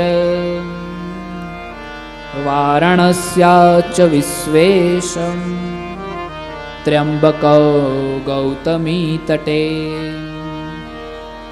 વેદનાથ શ્રિતા ભૂમો નાગેશો દારુકાવને સેતુ બંધે તુ રામેશો કુસ્મેશો ચ શિવાલયે. આવી રીતે 12 જ્યોતિર્લિંગનું વર્ણન કર્યું છે. સૌરાષ્ટ્ર સોમનાથમ, પ્રથમ જે જ્યોતિર્લિંગ છે સોમનાથ મહાદેવ. એ સોમનાથ મહાદેવને ચંદ્રએ પાર્થિવ પૂજા કરી અને ચંદ્રને જે ક્ષય રોગ થયો હતો એ ક્ષય રોગમાંથી મુક્ત કરવા માટે સોમનાથ મહાદેવ પ્રગટ થયા હતા. ચંદ્રનું એક નામ છે સોમ. ચંદ્રની પૂજાથી સોમનાથ મહાદેવ પ્રગટ થયા એટલે એનું નામ પણ સોમનાથ મહાદેવ રાખવામાં આવ્યું. એક જ્યોતિર્લિંગ મલ્લિકાર્જુન છે. ભગવાન કાર્તિકેયની તપોસ્થલી છે અને કાર્તિકેયની તપોસ્થલી ઉપર શિવ અને પાર્વતી એક વખત પ્રસન્ન થાય છે અને શિવ અને પાર્વતીને કાર્તિકેય કહે છે કે અહીંયા જ્યોતિમય સ્વરૂપે બિરાજો, અને ત્યાં એક જ્યોતિર્મય સ્વરૂપે બિરાજે છે, એનું નામ મલ્લિકાર્જુન છે. એક છે ઉજ્જૈનમાં મહાકાલ બ્રાહ્મણોની રક્ષા કરવા માટે થઈ, રાક્ષસનું વધ કરવા માટે થઈને પધારે છે અને ત્યાં મહાકાલ સ્વરૂપની અંદર બિરાજમાન થાય છે, જેને આપણે મહાકાલેશ્વર મહાદેવ કહીએ છીએ. એ બાદ ઓમકારેશ્વર મહાદેવ ઋષિઓની તપસ્યાઓને દર્શન આપે છે અને નારદના કહેવાથી પર્વત તપસ્યા કરે છે વગેરે બધી ચર્ચાઓ છે. કેદારનાથ મહાદેવ કેદાર પર્વતની તપસ્યા, અને ભીમ ને પાંડવો અને બધા એ સમયે ત્યાં જાય છે અને ભીમજીની પરીક્ષા કરવા માટે થઈને ભગવાન પશુના સ્વરૂપને ધારણ કરે છે અને ભીમ પૂંછડી પકડીને એને ફેરવે છે. એનું મસ્તક નેપાળ દેશમાં જાય છે, ત્યાં પશુપતિનાથ મહાદેવની સ્થાપના થાય છે. એ બધી ચર્ચાઓ. ડાકિન્યામાં ભીમશંકર મહાદેવ, ભીમ નામનો એક અસુર હોય છે, એ તપસ્યા કરી અને વરદાન પ્રાપ્ત કરે છે અને સામાન્ય માણસો ઉપર આક્રમણ કરે છે, અને ત્યારે એક ભગવાન શિવના ભક્ત દ્વારા એ ભીમનો ઉદ્ધાર થાય છે અને ત્યાં જે જ્યોતિર્લિંગની સ્થાપના થાય છે એ ભીમશંકર મહાદેવ પડે છે. એ બાદ વારાણસીની અંદર, કાશીની અંદર ભગવાન સ્વયં પોતે પોતાના કરકમલો વડે એક જ્યોતિર્લિંગની સ્થાપના કરે છે, જેને કાશી વિશ્વનાથ મહાદેવ કીધા છે. એ બાદ ત્ર્યંબકેશ્વર મહાદેવ, ગૌતમ અને અહલ્યા બંને અનેકો વર્ષ સુધી અનાવૃષ્ટિ એટલે કે વરસાદ નથી થતો, વરસાદ પડે એટલા માટે થઈને તપસ્યા કરે છે. ભગવાન એની ઉપર પ્રસન્ન થાય છે. ગૌતમની પત્ની અહલ્યાની મતિ થોડીક બગડે છે અને ગામના લોકોનો ગૌતમ પ્રત્યે વિરોધ જાગે છે અને એ ગૌહત્યાનું પાપ લગાવે છે. એ ગૌહત્યાના પાપમાંથી છૂટવા માટે થઈને ગૌતમ તપસ્યા કરે છે અને એ સમયે 3 દેવ ત્યાં 4 દેવો ઉત્પન્ન થાય છે, બ્રહ્મા, વિષ્ણુ, મહેશ અને ઇન્દ્ર. પણ ઇન્દ્રની દ્રષ્ટિ બગડે છે એટલે એ લિંગને ત્યાંથી હટાવી દેવામાં આવી છે અને ત્યાં 3 લિંગની સ્થાપના થઈ છે, જેને ત્ર્યંબકેશ્વર મહાદેવ કીધા છે. એ બાદ વૈદ્યનાથ મહાદેવ, દ્વારિકાની અંદર નાગેશ્વર મહાદેવ, રામજીએ સેતુ બાંધી અને રામજીએ પૂજા કરી છે અને રામેશ્વર મહાદેવ, અને ઘુષ્મા દ્વારા જે લિંગની સ્થાપના થઈ છે એને ઘુષ્મેશ્વર મહાદેવ. આમ 12 જ્યોતિર્લિંગની સ્થાપના કરવામાં આવી છે. જુદા જુદા આવા લિંગની વર્ણન કર્યું છે. 12 જ્યોતિર્લિંગની કથા તરફ વ્યાસજી આ કથાને દોરી જાય છે, એની વચ્ચે એક વળાંક આપે છે અને એ સમય દરમિયાન એવું કહેવાય છે કે કોટી રુદ્ર સંહિતામાં 4th ભાગની અંદર પ્રવેશ થાય છે અને પ્રથમ અધ્યાયની અંદર સુંદર ભાવથી એક કથાની બીજી 2 કથાઓનું વર્ણન કરે છે અને પછી 12 જ્યોતિર્લિંગ તરફ આ કથાને દોરી જાય છે. સુંદર ભાવથી એવું કહેવાય છે કે આ 12 જ્યોતિર્લિંગની સંક્ષેપ્તની અંદર કથાનું વર્ણન કરીને દર્શાવ્યું છે, પરંતુ વચ્ચે બીજી 2-4 કથાઓ કહે છે ને વિસ્તારથી પછી ભગવાન વ્યાસજી આ કથાનું વર્ણન કરીને દર્શાવે છે.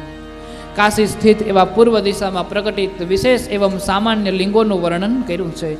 કાશીની અંદર જેટલી શિવલિંગો છે એ બધી જ શિવલિંગોનું વર્ણન કરીને દર્શાવ્યું છે. અત્રીશ્વર મહાદેવની સ્થાપના થઈ છે એ લિંગનું વર્ણન કરીને દર્શાવ્યું છે. એને પહેલા જે શિવલિંગ દર્શાવી છે વિમલેશ્વર, કંટકેશ્વર, ધરતુકેશ નામક અનેક પ્રકારની જે લિંગો સાગરના કિનારે થઈ છે એ બધી કથાઓને જણાવી છે. અત્રીશ્વર મહાદેવની કથાને વર્ણન કરીને દર્શાવ્યું છે. અત્રિ અને અનસુયા ખૂબ તપસ્યા કરે છે. શિવજીના બહુ મોટા અને મહાન ભક્ત છે. શિવજીના મોટા અને મહાન ભક્ત છે. એ સમયે એવું કહેવાય છે કે એક વખત ત્યાં દુકાળ પડે છે અને અત્રિ અને અનસુયા ભગવાનની ભક્તિ કરે છે અને ગંગાનું પ્રાગટ્ય કરે છે.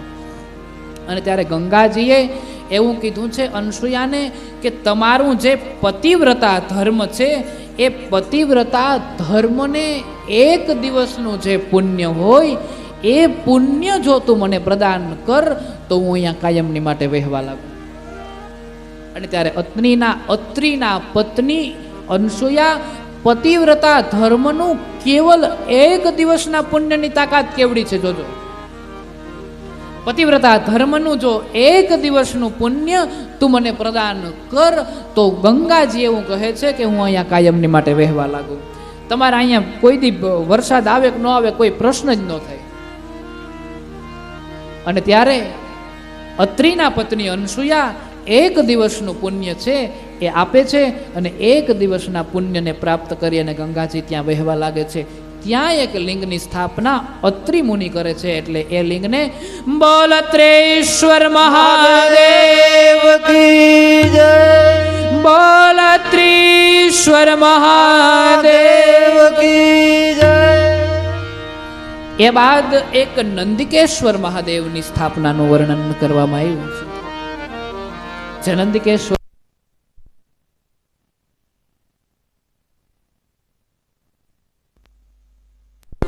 જે નંદિકેશ્વરની સ્થાપના છે એની અંદર એવું કહેવું છે કે એક નર્મદાનો કિનારો છે અને નર્મદાના કિનારા ઉપર એક ગરીબ બ્રાહ્મણ રહે છે.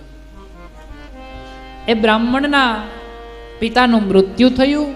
એ સમયે એ પિતાએ એ બ્રાહ્મણને એવું કીધું હતું કે તમે મારી અસ્થિઓને ગંગાજીમાં પધરાવજો. પરંતુ એ બ્રાહ્મણને એવું કહેવાય છે કે એટલી ત્રેવડ નહોતી કે ત્યાંથી ગંગા કિનારા સુધી જાય અને પિતાના અસ્થિઓને ગંગામાં પધરાવે. એવી ત્રેવડ નહોતી.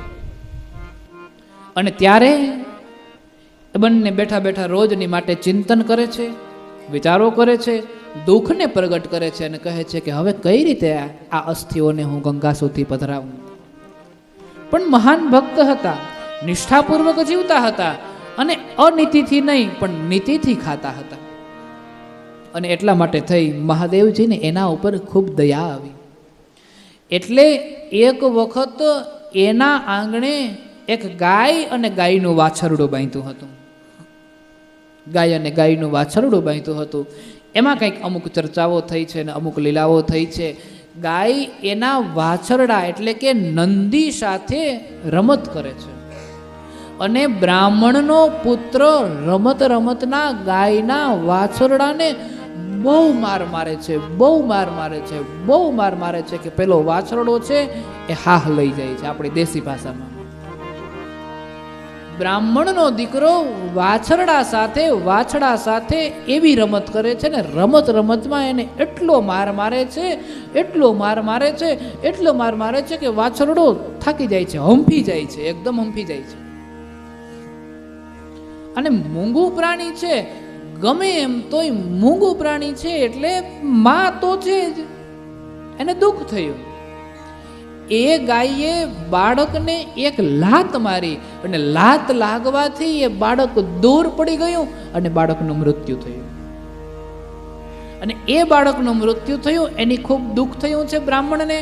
બ્રાહ્મણ સૂતો હતો, સૂતા સૂતા એને પેલો વિચાર હજી સંતાવતો હતો કે પિતાની અસ્થિઓ કઈ રીતે પધરાવવા જાવી ગંગાજીમાં. ભગવાન મહાદેવજીએ લીલા કરી છે. ગાય અને વાછરડાને રાત્રિના સમયે વાચા ફૂટી. અને રાત્રિના સમયે જ્યાં ગાય અને વાછરડાને વાચા ફૂટી છે એ સમયે એવું કહેવાય છે કે ગાય અને વાછરડું વાતો કરે છે. અને એ જે વાછરડું છે એ બીજું કોઈ નહીં, ભગવાન શિવજી જ નંદી સ્વરૂપે અવતારને ધારણ કર્યા છે. ભગવાન શિવજીએ જ અવતાર લીધો છે. વાચા ફૂટી છે. બ્રાહ્મણ છે પોતાના ઘરની અંદર સૂતો છે. સૂતેલો જે બ્રાહ્મણ છે એ એવું કહેવાય છે કે નિંદર આવતી નથી એટલા માટે પડખા ફરે છે અને વિચાર કરે છે કે મારા પિતાની અસ્થિ ગંગાજીમાં કઈ રીતે પધરાવું. એ સમયે ગાય અને વાછરડાને વાંચા ફૂટી અને વાછરડાએ ગાયને એવું કીધું, હે માં, તમારી પાટુથી બ્રાહ્મણ દેવતાનું મૃત્યુ થયું છે એટલે તમને બ્રહ્મહત્યા લાગી. હવે તમે આ બ્રહ્મહત્યામાંથી કઈ રીતે છૂટી શકશો? જુઓ, તમારો રંગ બદલી ગયો છે, રંગમાં ફેરફાર થઈ ગયો છે. હવે તમે આ બ્રહ્મહત્યામાંથી કેમ છૂટશો? અને આમ જ્યાં કીધું છે ત્યાં એવું કહેવાય છે કે ગાયે એ વાછરડાને એવું કીધું કે સાંભળ, આવતીકાલે એક પવિત્ર તિથિ છે અને આ તિથિને આ દિવસે એક દિવસ માટે ગંગાજી નર્મદામાં પડે છે. એ તિથિ આજે પણ છે. અને એક દિવસ માટે ગંગાજી નર્મદામાં ભળે છે, અને ગંગાજી નર્મદામાં ભળે છે એ સમયે હું અહીંયાથી ગમે એમ કરીને ત્યાં જઈશ, ગંગામાં સ્નાન કરી લઈશ, અને ગંગામાં સ્નાન કરી લઈશ એટલે મારી બ્રહ્મ હત્યામાંથી મને મુક્તિ પ્રાપ્ત થઈ જશે. ત્યારે વાછરડાએ એવું કીધું કે એવું કંઈ હોય? હા હા, કાલે થઈ જશે એવું. ઘરધણી પણ બેઠા બેઠા વિચાર કરે કે હકીકતે આવું હશે? હકીકતે ગંગાજી એક દિવસ માટે નર્મદામાં ભળતા હશે? હકીકતે પ્રવેશ કરતા હશે? વહેલી સવાર પડ્યો, સૂર્યોદયનો સમય થયો. આદિ અનેક નિત્યક્રમો હતા, નિત્યક્રમને પૂર્ણ કર્યા છે. સૂર્યની સાધના કરી, અનુષ્ઠાનને પૂર્ણ કરી અને નિત્યક્રમને પૂર્ણ કરી અને ગાયને આપણે રોજ કેમ ધણમાં છોડીએ એવી રીતે એ બ્રાહ્મણે ગાયને છોડી દીધી. ગાય છૂટી છે અને જેમ રાત્રે ગાયે કીધું એ પ્રમાણે નર્મદા તરફ જાયેલી, અને નર્મદા તરફ જાયેલી, અને જે સ્થાન પર ગંગાજી નર્મદામાં પ્રવેશ કરે છે એ સ્થાન ઉપર ગાય ગઈ છે, અને એ સ્થાન ઉપર ગાયે નર્મદાની અંદર સ્નાન કર્યું છે. સ્નાન કરીને જ્યાં પાછી નીકળી છે ત્યાં એવું કહેવાય છે કે ગાય એના સ્વરૂપને બદલી લે છે, એટલે એને બ્રહ્મ હત્યામાંથી મુક્તિ મળી ગઈ છે. અને બ્રહ્મ હત્યામાંથી મુક્તિ મળી છે એ સમયે બ્રહ્મ દેવતા જાણી ગયા કે હા, આ તો સત્ય છે, ગંગાજીએ પ્રવેશ કર્યો છે. તુરંત દોડીને ગયા છે ને પિતાની જે અસ્થિઓ હતી એ અસ્થિઓને લઈ આવ્યો છે, અને એ અસ્થિઓને ગંગાજીમાં પધરાવ્યા છે, અને પોતાના મનનો જે ભાવ હતો એ ત્યાં પૂર્ણ કર્યો છે. અને એ સમયે ત્યાં એક શિવલિંગની સ્થાપના થઈ છે. નંદી દ્વારા વાંચા ફૂટવામાં આવી છે, અને ગાયે એનો માર્ગ દીધો છે. નંદી દ્વારા આ બધી ચર્ચાઓ થઈ છે, એટલા માટે ત્યાં એક શિવલિંગની સ્થાપના થઈ છે. બોલ નંદિકેશ્વર મહાદેવ,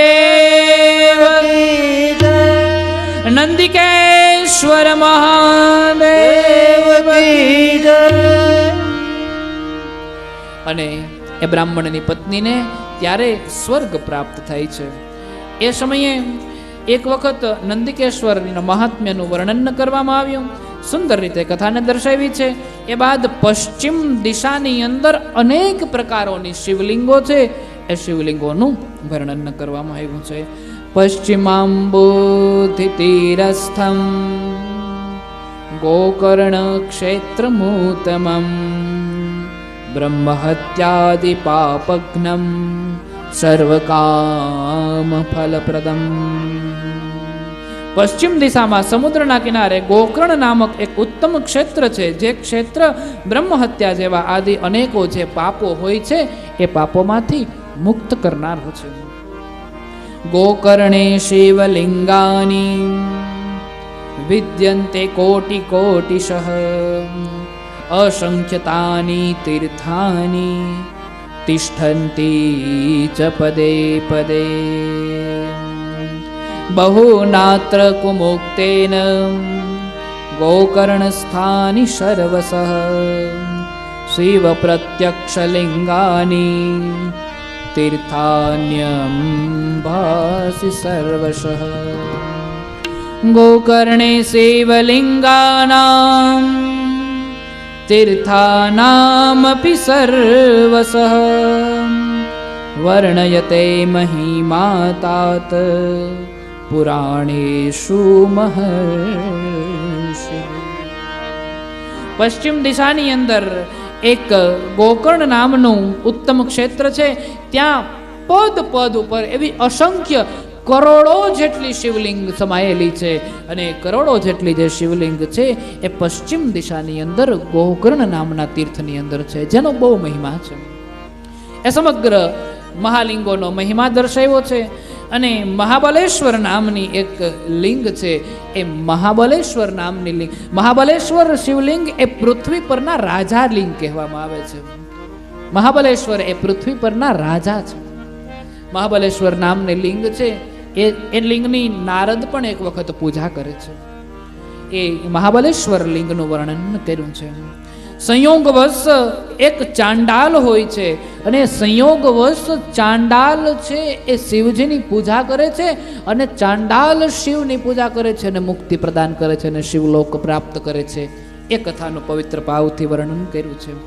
સદગતિને ચાંડાલે પણ પ્રાપ્ત કર્યું છે. મહાબલેશ્વર શિવલિંગના મહાત્મ્યનું વર્ણન અને એમાં રાજા મિત્ર સહની એક કથાનું વર્ણન કરવામાં આવ્યું છે. ઉત્તમ વિદ્યમાન શિવલિંગોનું વર્ણન કર્યું છે. ઉત્તર દિશાની અંદર જેટલી શિવલિંગો આવી છે એ બધી જ શિવલિંગોનું વર્ણન કર્યું છે. ચંદ્રભાગા એવં પશુપતિનાથ લિંગના મહાત્મ્યનું વર્ણન દર્શાવ્યું છે. હાટકેશ્વર મહાદેવનું વર્ણન કરીને દર્શાવ્યું છે.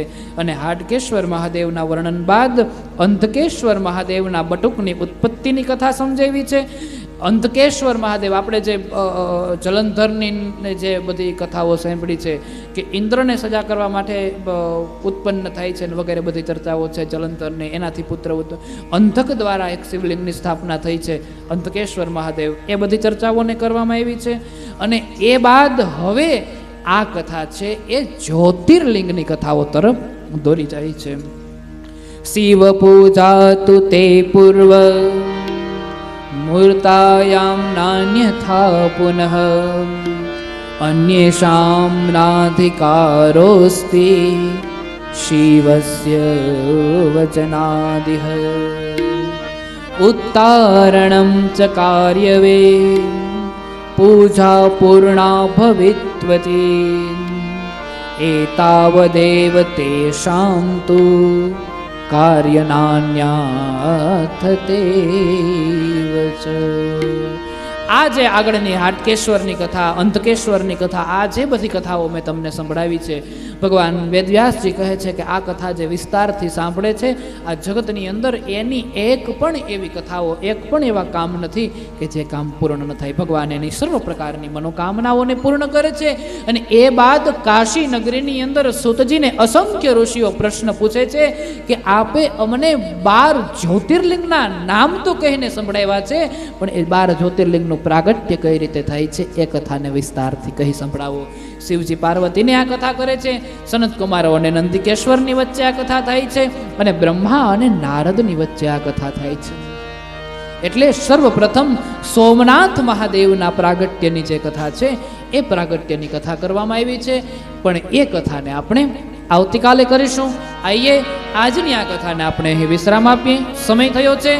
ગુરુદેવ તમારી જય જય હો, મહાદેવ તમારી જય જય હો.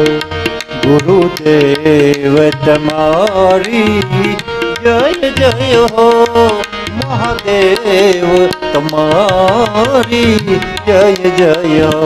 ગુરુદેવ તમારી જય જય હો, મહાદેવ તમારી જય જય હો. ગુરુદેવ તમારી જય જય હો, મહાદેવ તમારી જય જય હો. ગુરુદેવ તમારી જય જય હો. ગુરુદેવ તમારી જય જય હો, મહાદેવ તમારી જય જય હો. મહાદેવ તમારી જય જય હો. ગુરુદેવ તમારી જય જય હો, મહાદેવ તમારી જય જય હો. ગુરુદેવ તમારી જય જય હો, મહાદેવ તમારી જય જય હો.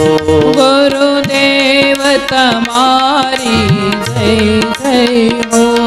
સદગુરુજી તમારી જય જય હો. મહાદેવ તમારી જય જય હો. મહાદેવ તમારી જય જય હો. ગુરુદેવ તમારી જય જય હો, મહાદેવ તમારી જય જય હો.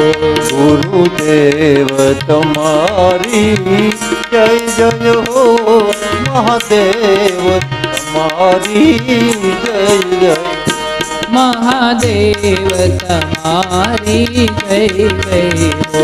મહાદેવ તમારી જય જય હો.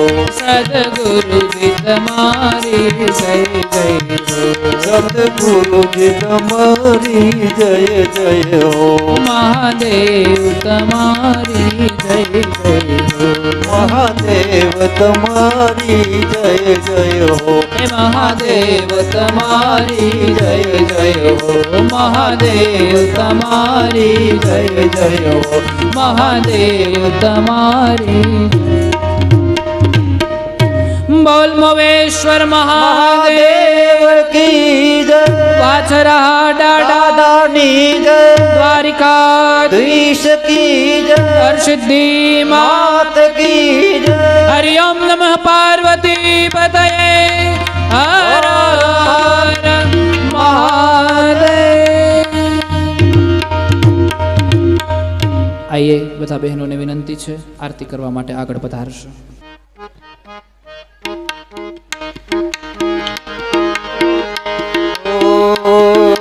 દેવડા જગમગ જગમગ થાય દેવડા જગમગ જગમગ થાય આરતી મોવેશ્વર મહાદેવની થાય આરતી ઉમા મૈયાની થાય દેવડા જગમગ જગમગ થાય દેવડા જગમગ થાય આરતી મહાદેવજીની થાય દેવડા જગમગ જગમગ થાય પ્રભુ અમે લાવ્યા છીએ ફૂલનો હાર હરિ તમે પહેરો તો આનંદ થાય પ્રભુ તમે પહેરો તો આનંદ થાય દેવડા જગમગ જગમગ થાય દેવડા જગમગ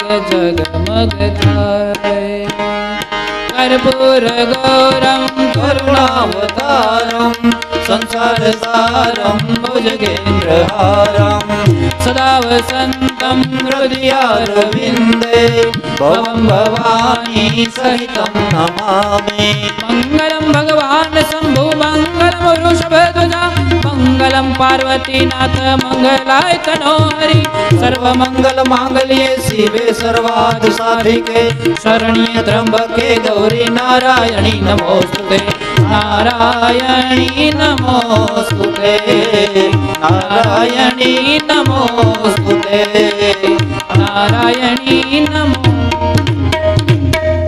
બોલ મોવેશ્વર મહાદેવ કી જય. હરિ ઓમ નમઃ પાર્વતી પતયે હર હર મહાદેવ. હર ગંગે હર નર્મદે હર જટા શંકરે હર હર હર મહાદેવ. આઈએ આજની કથાને વિશ્રામ આપીએ. આજે સૌને જય શ્રી કૃષ્ણ. કાલે વહેલા આવજો. હરિગુણ ગાવા હરિરસ પીવા સાથે સૌને લાવજો. સુરતથી